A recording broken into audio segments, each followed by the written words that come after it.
So today we are going to discuss Newtonian and non-Newtonian fluids. Till now, what we have discussed is we have discussed different types of equations that govern momentum transfer, heat transfer, and mass transfer. Momentum transfer is the Newton's law of viscosity. For heat transfer, it is Fourier's law of heat conduction, and for mass transfer, it is Fick's law. So where we have considered that for any effect, that is transfer, there has to be some cause, that is gradient. Now this gradient can be the pressure difference, it can be temperature difference, it can be concentration difference, or it can be velocity difference, right? So considering Newton's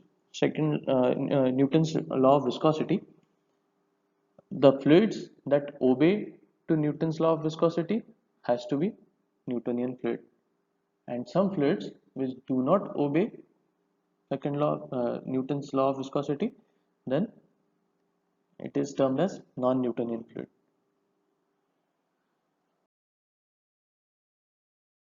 Guidelines that I'm repeating is to make sure that you are carrying something.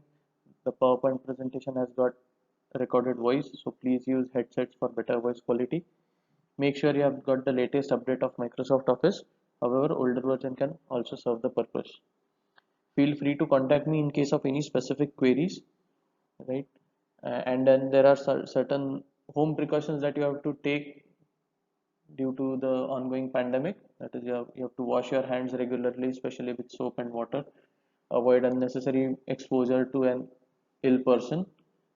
And if you are having an exposure, make sure you are having the proper PPEs. When you are coughing or sneezing, cover the mouth and nose with flexed elbow, right? And keep monitoring your health status from time to time, because it is very essential that everything, all the parameters of the body should be in proper condition, right? And if at all is there any change, we should contact the family doctor. So we'll come to molecular momentum transfer. Now consider there is a flat plate over which fluid is flowing at Vx. Now there is no slip condition that exists. Now consider at point A there is no slip condition, right? So the layer that is adjoining to the surface is stationary. Now we all know that the liquid is flowing over the plate. So as you go away from the surface of the plate, the velocity is going to gradually increase, and you are going to get maximum velocity at the point which is farthest from the plate, that is at point B. So now the here assumptions that we are doing is the fluid is flowing in separate layers. The layer adjoining the stationary plate is stationary, that is no slip condition. And as you move towards the outer surface of the plate, the velocity of the layer increases gradually.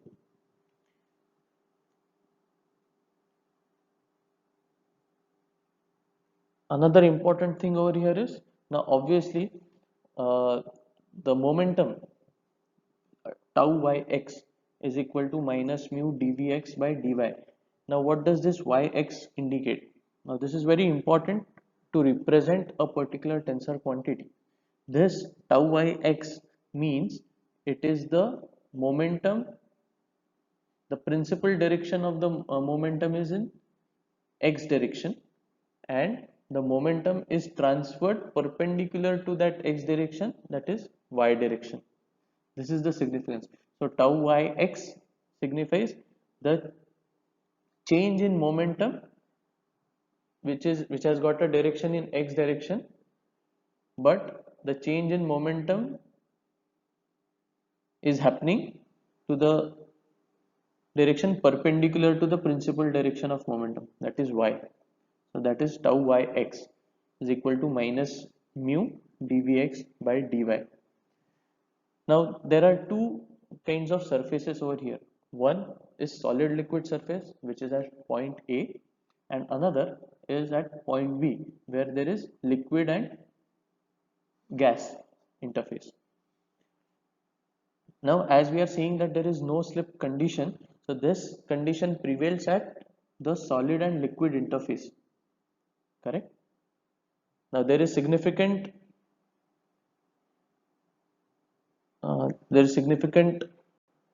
difference in the viscosity of the plate medium as and liquid, right? And as and at point B, where there is liquid, it is in contact with the gas phase, the relative viscosity is very high. Means the viscosity of gas is very low compared to viscosity of liquid. Hence it is very safe to assume that there is no relative momentum transfer from liquid phase to vapor phase, right? Because the viscosity of both the medium is very the difference in the viscosity of both the mediums are very high, right? So it is very safe to assume that the momentum that is transferring in y direction, very less amount or negligible amount of momentum is transferred from liquid phase to gas phase. So no molecular momentum transfer on liquid gas interface, as the viscosity of gas can be assumed to be very less compared to that of liquid. The same kind of things you are going to see for all other scenarios where there would be a liquid that is flowing in a conduit, there is liquid that is flowing in a circular tube, a liquid that is flowing over a inclined inclined plate, stationary plate, or it can be simply a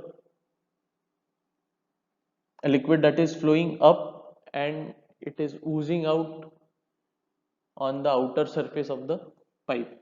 So you will see such kind of scenarios at different chemical engineering unit operations. So where we will have to find out, we would be interested in finding out the local point velocity of the fluid, as well as what is the average velocity of the fluid. Now why this is necessary? This is necessary in designing the kind of pump that would be required, what kind of head that will be required for to pump a particular liquid. Suppose if you are going to pump a thermic fluid from the tubes of a heat exchanger, so you should know at what velocity, or at what should be the volumetric flow rate, right, by which you will get the necessary heat transfer. Another thing, suppose if you are having a very high velocity, now the industry standards that govern a particular design is the velocity of fluid should not be more than 2 to 5 meters per second. So suppose if you want to have a higher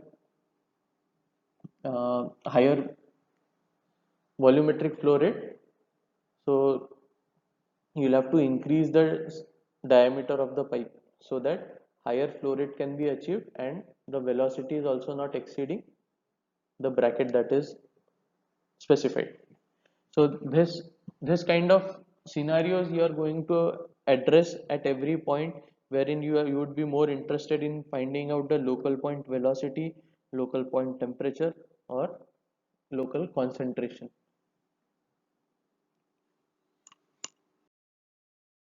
So the general assumption over here is it is incompressible flow, whereas that is density and viscosity remains constant.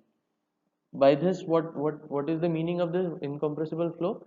The density remains the constant, so that the x component, y component, and z component of velocity remains the same, right? Which may not be the case, correct?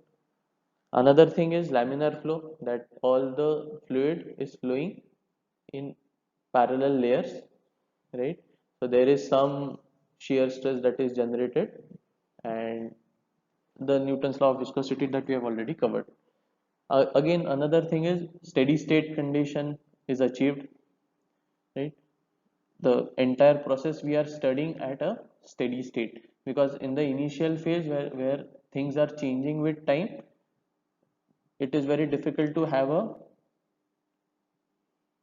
general equation, derivation of a general equation at unsteady state. So we are assuming that a steady state is there. So no convective momentum. We'll come to this.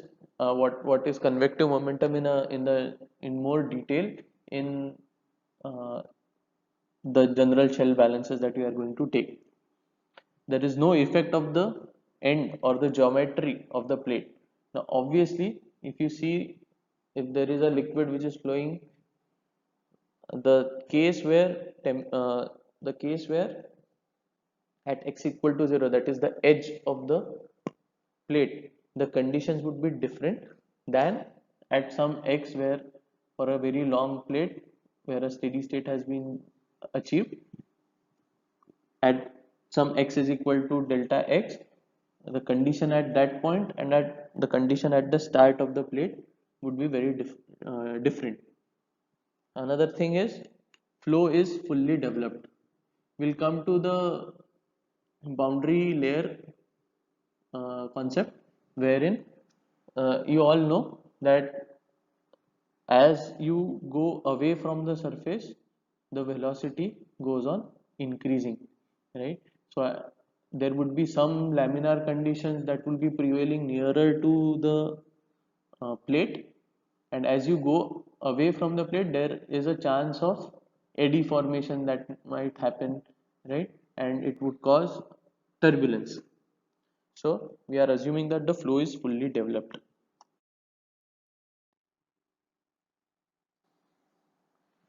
So for the Newtonian fluid, suppose if we draw a plot between tau ix and shear rate, it would be for a Newtonian fluid, it will be just a straight line. Newton's law of viscosity, if we expand it in a more graphical format, it would be tau ix is equal to minus mu dvx by dy raised to power n plus c. Now we'll consider what will happen if there is some changes in n, c, right? So we all know for Newtonian fluids that the relation between tau ix and dvx would be a straight line passing from origin, right? For Newtonian fluid, n is equal to 1 and c would be equal to 0. That this line would be passing from origin. Hence, c would be equal to 0. If n is less than 1 and c is equal to 0, then it becomes pseudo-plastic fluid. Now, what does this signify?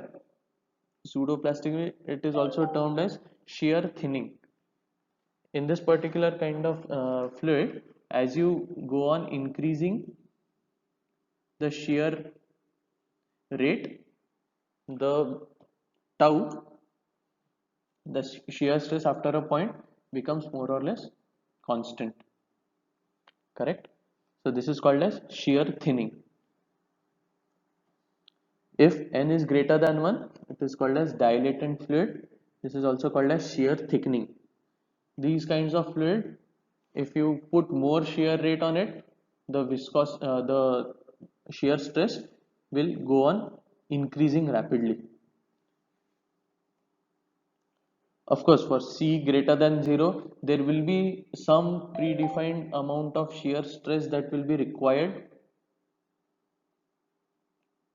in order to fluid to flow, right? Some amount of shear stress will be required for fluid to flow. A good example would be that of a toothpaste. A toothpaste won't flow unless you press the tube, right? So unless there is a minimum amount of shear stress that needs to be applied, right? If C is greater than 0 and N is greater than 1, it is called termed as rheopectic fluid. And if C is greater than 0 and N is less than 1, It is called as thixotropic fluid. So there are various thixotropic and rheopectic fluids that are required in the drilling operations, where we drill into the Earth's crust to find crude oil. So there we require a range of thixotropic and rheopectic fluids, right? Now the examples of pseudoplastic: milk or blood. Dilatant, it will be starch solution or corn flour solution. For thixotropic, it will be the jelly that we see, and toothpaste. And for rheopectic fluid, it is printing ink. You'll find this kind of ink to be rheopectic in nature. There are a number of studies that you'll find on the internet that describes the thixotropic and rheopectic nature of a particular solution.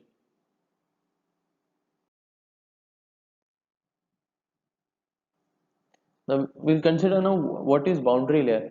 Again, consider a basic simple fluid flowing over a particular stationary plate. Now the fluid is flowing in x direction, and fluid is flowing in x direction.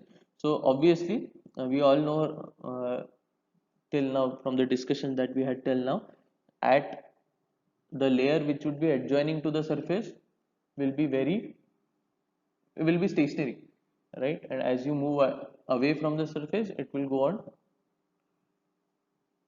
the velocity will go on increasing. Sorry for that.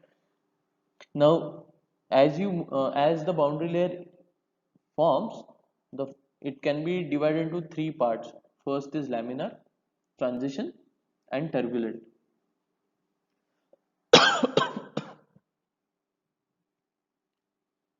Laminar flow, obviously there would be a range that is specified for laminar flow. Now here again, the laminar, transition, and turbulent flow would be decided on the Reynolds number that will be calculated. Now Reynolds number, as you all know, that it is du rho by mu, where in case of d it will be the distance from the starting of the plate. So x u rho by mu, where u is the velocity in x direction, rho is the density, and mu is the viscosity of the fluid.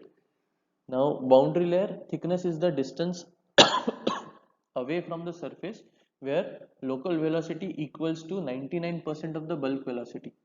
Now the physical significance of this definition is, we need to find out the thickness, that is delta, at which the local velocity at that point equals to 99% of the bulk velocity, right? 99% means almost equivalent to the bulk velocity. You all know now the significance, how the velocity increases as we go away from the surface. So obviously there will come a point where the velocity would be equivalent to the velocity of the fluid which is flowing over the flat plate, right? So this boundary layer thickness is very important because the changes that happen in the boundary layer, it is very important for us to study, because the conditions in the boundary layer will govern the kind of momentum transfer or heat transfer or mass transfer.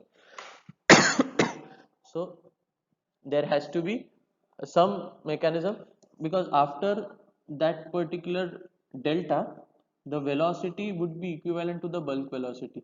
Suppose in the case of concentration, the concentration will rise from 0 to something, and at some point the concentration will be equivalent to the bulk concentration, correct? So you must have learnt about two film theory in the mass transfer, where after a point the concentration will be equivalent to the bulk concentration, correct?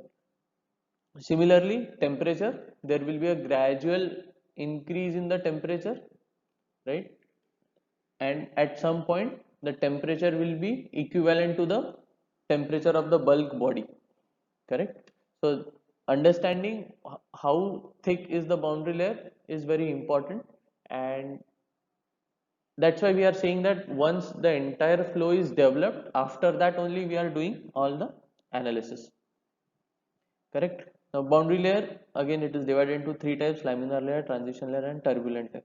Now turbulent layer, more eddies formation. So what happens is, in the starting when the layer is developing, boundary layer is developing, uh, all the layers that are flowing are not colluding that much, so there is no eddies formation. As soon as one transitions from laminar to a transition layer, where there is some amount of interlayer transport of molecules, right, which we call it as eddies. So there is some eddy formation that is happening, and in turbulent layer there is complete eddy formation. A simple way in which you can understand laminar, transition, and turbulent layer is, you can throttle the valve in your home, of your tap.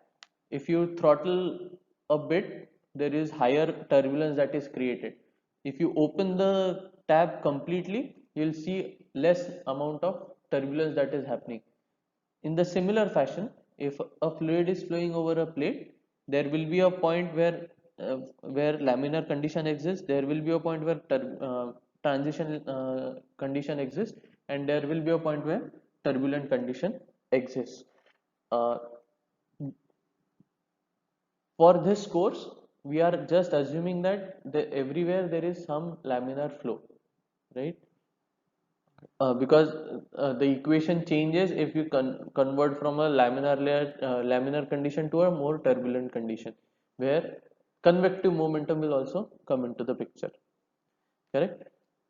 So turbulent layer is divided again into three zones: viscous sublayer, buffer zone, and turbulent zone. So viscous sublayer would be again equivalent to the layer adjoining to the surface of the plate, right? So the layer that is adjoining to the surface of the plate, it would be termed as viscous sublayer. Buffer zone is the is the layer between the layer adjoining to the surface and the bulk turbulent flow, right? This is called as buffer zone. So these two equations are very much essential,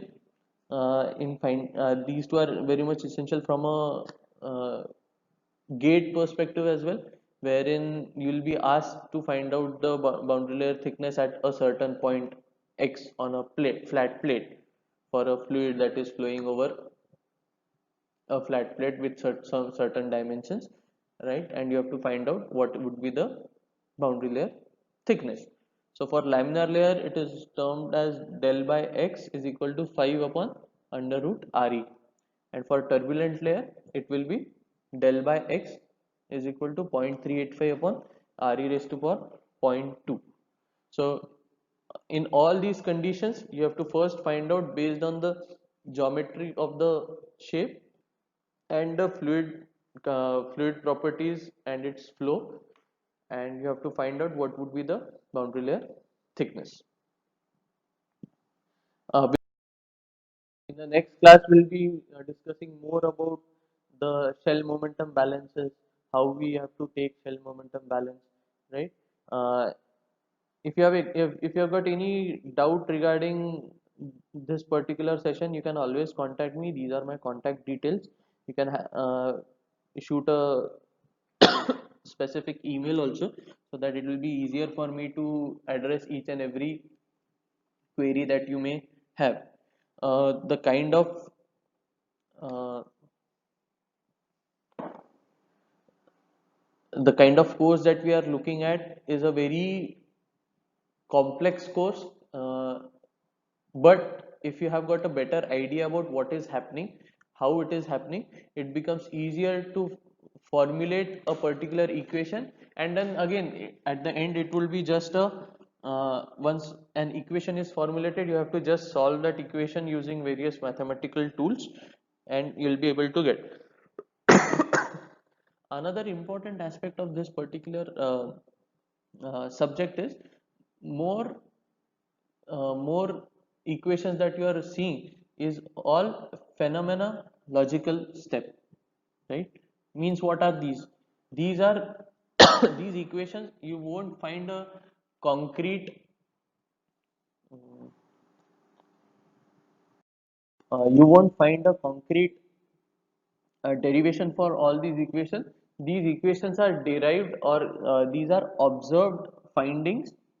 So what has happened is, so for Fourier's law, what they have done is they have put two plates at a certain temperature, and they have found out what is the temperature at different points. So after that, they were able to formulate that q is equal to minus k dt by dx. So these you won't find a concrete uh, derivation for these equation, but these are all observational findings of uh, momentum, mass, and heat transport, right? So it is very essential for you to have an idea about, suppose if there is a particular chemical reaction that is happening, what kind of areas are there pertaining to heat, mass, and momentum transfer. And once you are able to imagine a particular system, how it works, it becomes easier for you to understand or formulate a particular equation which can be solved by various mathematical tools, right? So thank you so much. Have a great day.